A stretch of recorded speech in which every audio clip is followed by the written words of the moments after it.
Hi, bienvenue sur Cosmosland. Aujourd'hui chez Cosmos, on reste toujours au Korean Tour Festival et on vous emmène pour une interview avec Cole Astran, l'un des réalisateurs du documentaire K-pop, l'onde de choc sud-coréenne.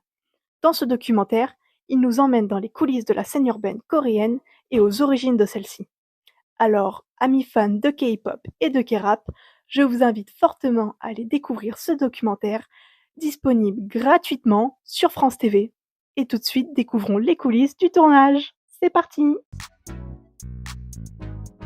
Yes, alors moi je m'appelle Cole Astran, je suis auteur-réalisateur en documentaire et j'ai co-réalisé avec Neil McInnes un documentaire sur le rap et le hip-hop coréen qui s'appelle K-hip-hop, l'onde de choc sud-coréenne. Ouais, alors pour expliquer un petit peu les origines de ce documentaire, c'est que moi j'ai bossé pendant longtemps sur une chaîne qui s'appelle J1, qui était dédiée aux pop culture asiatique.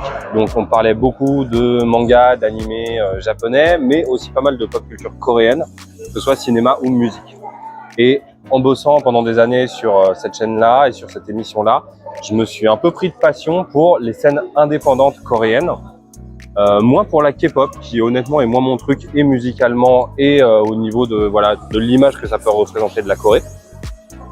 Et quand l'émission sur laquelle je bossais s'est arrêtée, France Télé m'a proposé de faire un docu sur la K-pop, ce que j'ai pas vraiment accepté puisque je leur ai dit, moi je trouve ça plus intéressant de faire quelque chose sur le K-hip-hop, puisque c'est des artistes qui sont généralement plus libres de leurs paroles, qui ont de vraies opinions sur la société coréenne, les belles choses, les moins belles choses qu'on peut avoir à en dire. Et qui a un univers que je trouvais plus riche à montrer, que j'avais envie de mettre en avant. Et c'est comme ça que ce documentaire s'est lancé.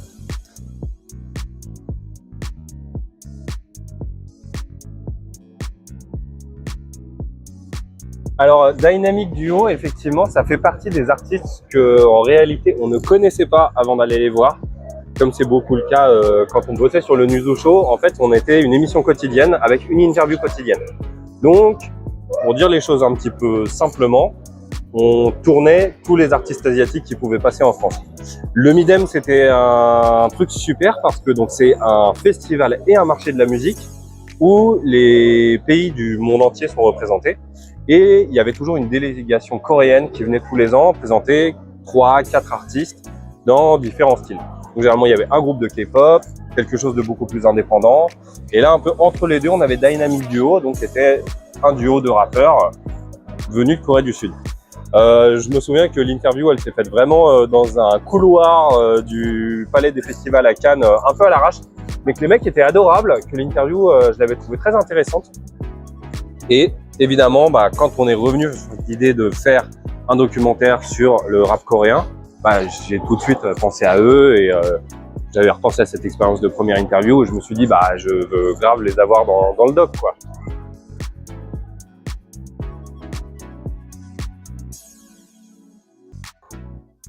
Dynamic Duo, c'est un groupe qui est très très connu en Corée et qui en plus est là installé depuis un moment. Donc c'est vrai qu'il s'approche peut-être un peu plus d'un management qu'on retrouverait dans la K-pop où il y a quand même une structure, une boîte, des agents, des intermédiaires et tout ça. Alors que sur ce documentaire-là, les rappeurs et les rappeuses ont été beaucoup en contact quasiment direct ou avec peu d'intermédiaires, puisque c'est pas des gens qui sont soutenus par des aussi gros labels que les groupes de K-pop. Donc Dynamic Duo, on a mis un peu de temps à les avoir, et ça a quand même fini par se faire, et ils étaient eux-mêmes très amusés, et ils ont trouvé ça assez cool de dire « Ah mais ok, t'as fait notre interview il y a 7 ans maintenant, la première fois qu'on est venu en France. » Voilà, ça leur a fait une bonne surprise, et derrière ça, l'interview s'est super bien passée avec eux.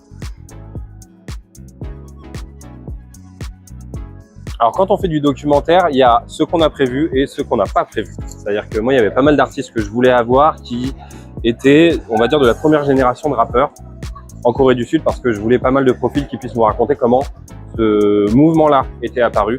Et je dis mouvement, pas phénomène, parce que c'est vraiment quelque chose qui s'étale sur plusieurs années, sur plusieurs décennies. Quelqu'un comme MC Meta, c'est quelqu'un qu'on voulait avoir dans le documentaire parce que c'est un des fondateurs, c'est un des vraiment tout premiers à s'être lancé là-dedans en Corée du Sud.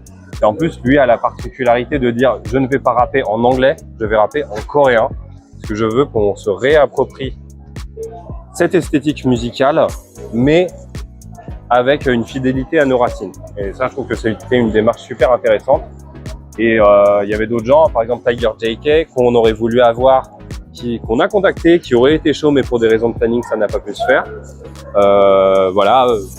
Tant pis. Il a quand même donné son accord pour qu'on utilise un bout de clip, pour qu'il soit quand même représenté dans le documentaire, mais impossible de l'avoir en interview, juste parce que des raisons de planning. Et des choses pas prévues. Par exemple, on a Youngji Lee, qui en plus entre-temps, entre le moment où on a filmé le documentaire et maintenant, a explosé parce que sa carrière était déjà bien en place quand on était en Corée, mais aujourd'hui c'est vraiment incomparable. Elle, on l'a vraiment chopé parce qu'on tournait sur ce festival de musique en extérieur et que notre traductrice qui était avec nous a dit « Ah, c'est Youngji, je kiffe bien cet artiste et tout, elle a des sons vraiment stylés. » Et qu'on l'a chopé vraiment en sortie de scène, en mode « Bonjour, on est la télévision française, on fait un documentaire sur le rap coréen. » Et qu'elle a été trop cool parce qu'elle nous a dit « Ah, mais vas-y, pas de problème, je réponds à tes questions. Je suis pleine de pluie et de sueur à la sortie de son set. » Mais avec une énergie brute et ultra sympa. Donc voilà, il y a la partie ce que tu as prévu et il y a la partie les heureux accidents que tu as en cours de route.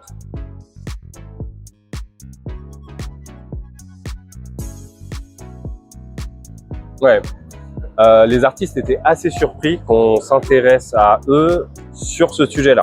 Certains artistes sont assez habitués quand même à avoir des sollicitations de médias étrangers. Dynamic Duo par exemple, qui est un groupe assez connu, c'est pas la première fois qu'ils donnent des interviews pour des médias étrangers, mais c'est vrai que des artistes vraiment plus hip-hop qui viennent de l'underground, ils étaient là, ah ouais dis donc, c'est pointu, et puis nous on avait l'impression que les étrangers ne s'intéressaient que à la K-pop et que le rap, ils en avaient pas grand chose à faire. Le truc c'est que je pense que même pour nous les audiences occidentales, avec l'engouement qu'il y a autour de la K-pop et forcément les passages rappés ou les instrus qui sont très inspirés du hip-hop, en fait on a déjà une ouverture sur cette esthétique-là coréenne. Donc c'est pas si bizarre d'aller chercher des rappeurs coréens, pour des rappeurs et des rappeuses coréens pour aller leur poser des questions.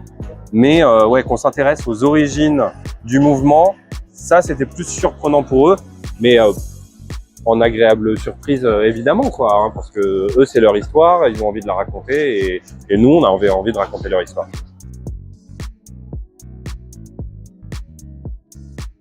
Il y a des artistes pour qui l'anglais est vraiment bien maîtrisé. Moi de mon expérience par exemple par rapport au Japon, ce qu'on a eu en Corée c'est quand même plus d'aisance vis-à-vis de l'anglais. Pas mal d'artistes, même s'ils ne souhaitent pas s'exprimer en anglais, en comprennent une bonne partie. Donc généralement c'est ça, les questions étaient posées en anglais.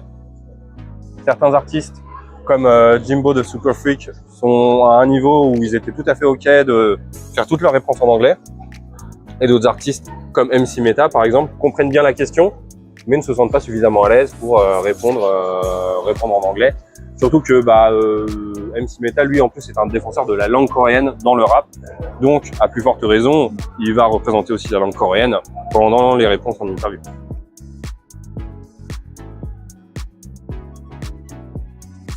Alors, 6 ou 7 jours, vol compris, effectivement. Comment on a géré le planning? En dormant peu, hein, comme on peut imaginer. Pour le mettre simplement, le documentaire, c'est pas non plus un milieu où tu as des moyens illimités. Donc, tu essayes de faire le max de ce que tu peux en une journée. C'est un sacré petit casse-tête pour arriver à caler les plannings en fait de différents artistes, parce que ce sont des gens qui sont occupés, qui ont eux-mêmes des plannings qui sont assez chargés. Donc voilà. On a aussi des gens qui font les efforts de se libérer de tout ça parce que ils comprennent la contrainte de vous êtes venu de l'autre bout de la planète, vous êtes 7 jours sur place, on va essayer de s'arranger pour quand même avoir un peu de temps dans la journée pour vous. Mais le tournage s'est passé aussi avec l'aide des équipes sur place, avec Panda Media qui étaient nos fixeurs sur place et voilà. Et ouais, on a rentré tout ça en tournant beaucoup et en dormant pas beaucoup.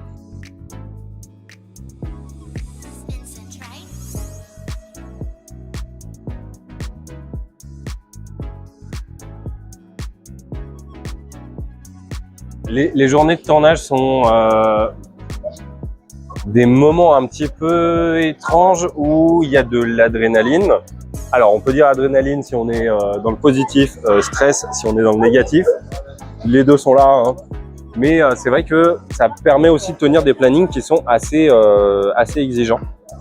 Comme démarrer une première interview à 10h du matin, ce qui veut dire qu'en plus, on se pointe pas à 10h du matin, on se pointe avant, faut installer les caméras, faut éventuellement passer voilà, des sécurités, etc., etc. Quand on va voir des grandes entreprises. Et puis, jusqu'à 4h du matin, mais jusqu'à 4h du matin, généralement, donc c'était des tournages de clips de nuit. Et il y avait cette ambiance un petit peu particulière il y a une effervescence même à ce moment-là. Donc on se fait aussi un petit peu prendre là-dedans. Pour le clip de Jo Kwang-il, en plus, c'était dans un quartier qui faisait très quartier désaffecté et c'est un scénario d'invasion zombie.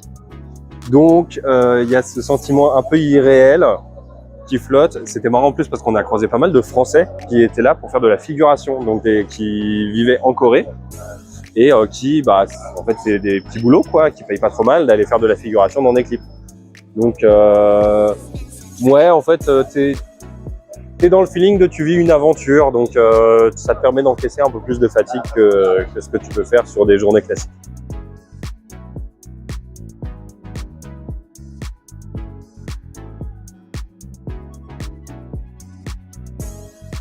Alors, il y a deux choses dans cette question. Donc, premièrement, il y a la définition de qu'est-ce qui est K-pop et qu'est-ce qui est K-hip-hop. Comme le dit Marie Palot dans le documentaire, c'est une définition qui est à terrain glissant parce qu'il y en a qui l'intègrent dans la K-pop, mais certains disent que non, c'est une hérésie de dire ça. Déjà, la K-pop intègre des éléments de hip-hop dans sa musique, enfin au sein même des morceaux, dans son esthétique et tout ça. Donc, ça n'a pas trop de sens d'essayer de définir des cases, je pense, sur qu'est-ce qui est la K-pop, qu'est-ce qui est le K-hip-hop. Moi, la distinction, je la ferais plus entre gros groupes qui sortent des majors et artistes indépendants. Et généralement, les groupes qui sortent des majors ont moins de liberté de ton, que ce soit dans les paroles ou que ce soit quand ils vont donner des interviews. Et les artistes indépendants ont cette liberté-là. Il y a une partie du contenu culturel coréen, si on s'arrête principalement à K-pop et drama, où c'est effectivement quelque chose de très lumineux, mais même visuellement. C'est-à-dire qu'on regarde les clips et on regarde les séries, et il y a un truc où tout est parfait. Tout est un petit peu surexposé, tout est en ce halo presque angélique et voilà, où les imperfections sont gommées et où tout va bien, tout est esthétique et tout est super. Et en même temps, à côté, pour prendre un exemple le plus connu, on a Parasite de Bong Joon-ho. Et pas que Parasite, mais voilà, tout le cinéma coréen est généralement pas avare pour parler des problèmes de la société, des inégalités sociales, des inégalités économiques. Et ces trucs-là ont l'air de pas souvent se rencontrer. Moi, ce qui m'intéressait justement dans le K-hip-hop, c'est qu'on pouvait avoir ce truc-là. Il y a le hip-hop qui est amené vers la K-pop pour quelque chose de très esthétique, de très, mais qui est un peu dévitalisé de son sens premier, parce que le rap, à l'origine, si on part aux origines afro-américaines de cette musique, c'est quand même une musique de révolte, c'est une musique qui est contestataire.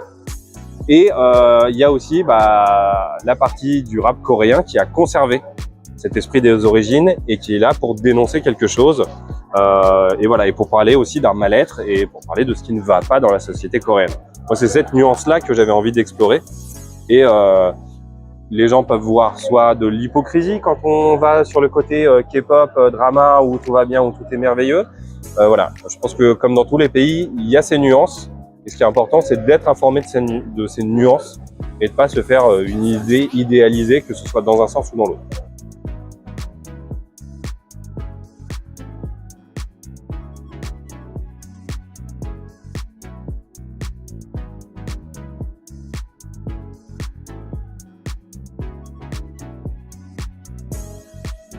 Quelqu'un qui nous en parle très bien dans notre documentaire, c'est Kang Il-kwon, qui est critique musical et qui est très spécialiste de toute la scène hip-hop.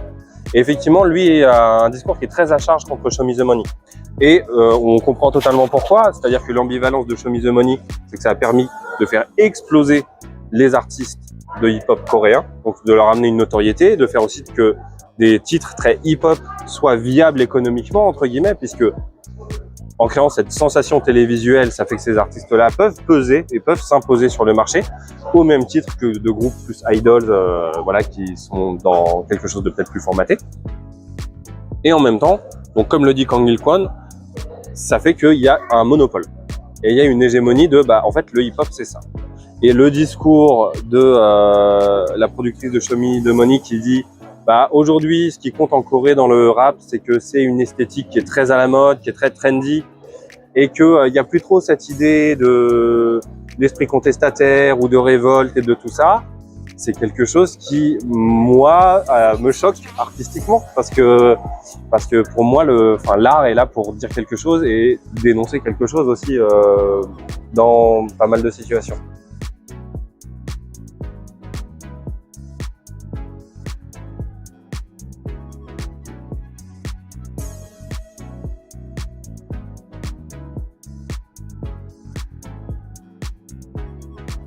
Lil Cherry a cette phrase d'accepter les différences et de célébrer ces différences. C'est une manière très anglo-saxonne de le dire, celebrate our differences.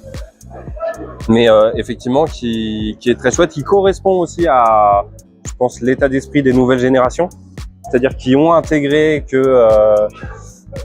ont intégré des idéaux de tolérance qui sont des évidences, et de dire que aujourd'hui, on peut juste se dire on n'est pas pareil, mais en fait c'est chouette, et puis on a une belle diversité.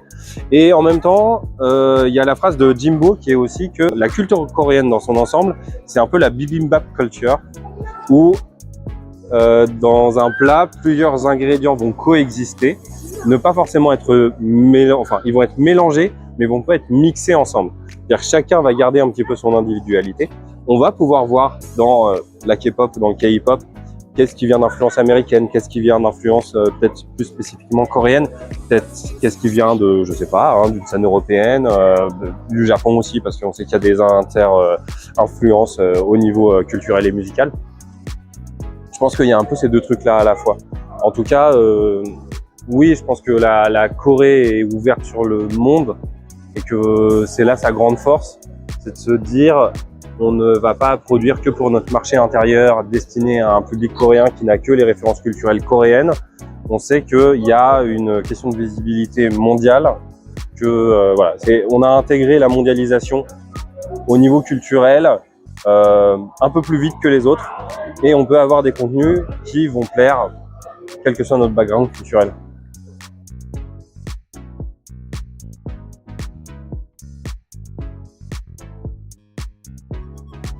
Alors c'est vrai qu'en plus moi j'ai un background qui est plus rock que rap en réalité à la base, où j'assume totalement, et j'ai été très frappé effectivement de voir qu'il y avait une scène rock psychédélique qui avait été ultra forte en Corée du Sud à la fin du XXe siècle. C'est évidemment un sujet de documentaire qui serait passionnant à faire, machin et tout. Après, le documentaire, il y a toujours un truc qui est de savoir est-ce que le sujet est assez parlant dans l'époque où on le fait pour que des gens aillent le regarder tout simplement. Je pense que le rock psychédélique, c'est quand même moins la trend. Il y a un truc où le rap, le hip-hop est le premier genre musical. Si on dit que les genres musicaux ont encore de la pertinence, ou est-ce qu'on n'est pas dans un truc où de toute manière tous les genres sont mixés, et en fait les artistes font chacun leur truc qui va être une combinaison de plein de choses. Mais bon, on peut quand même dire le rock psychédélique est quand même moins populaire que ne l'est le rap aujourd'hui. Donc probablement plus difficile à défendre. Ça veut pas du tout dire que ce serait inintéressant, mais ça veut juste dire c'est peut-être plus difficile aussi à mettre en avant comme genre musical.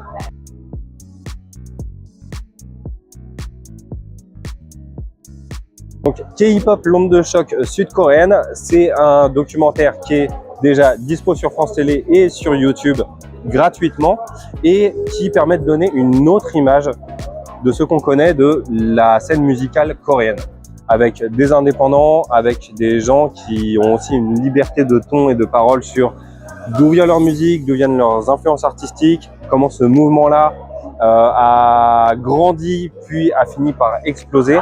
Et ça permet d'avoir une fenêtre qui est peut-être plus nuancée, qui je pense permet d'approfondir pas mal de choses quand on est passionné de culture coréenne et qu'on avait envie de pousser le truc un peu plus loin. Bah, merci beaucoup pour cette interview. Mais merci à vous pour cette interview.